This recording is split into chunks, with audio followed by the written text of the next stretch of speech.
Hello everyone, welcome back to my channel. Today I'm going to be making PAALAK paneer, which is basically spinach with paneer cheese. So for this recipe you're going to need one small onion.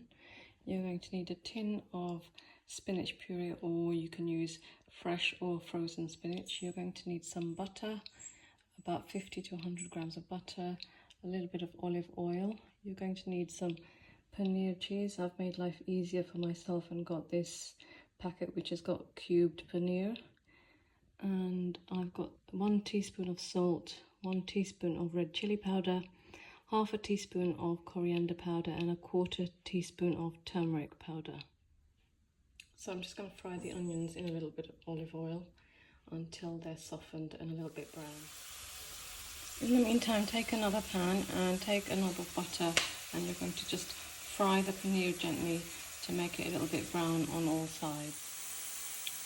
So I've just added in the spices and I'm going to stir this. And now added in the spinach tin, and I'm going to let this cook for a few minutes.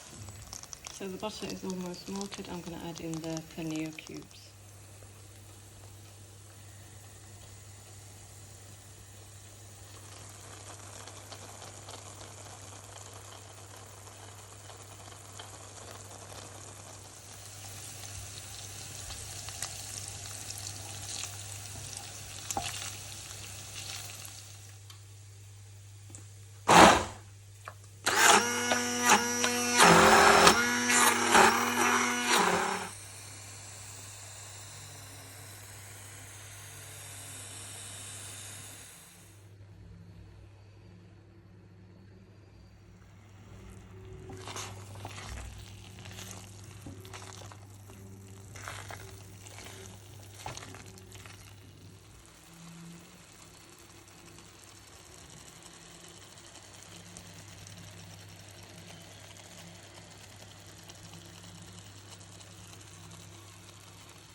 So this is the finished PAALAK paneer, or spinach with paneer cheese.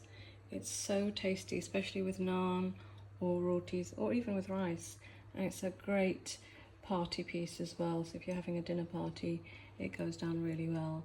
I really hope you enjoyed the video. If you did, don't forget to like and subscribe, and I'll see you in the next video. Thanks for watching. Bye.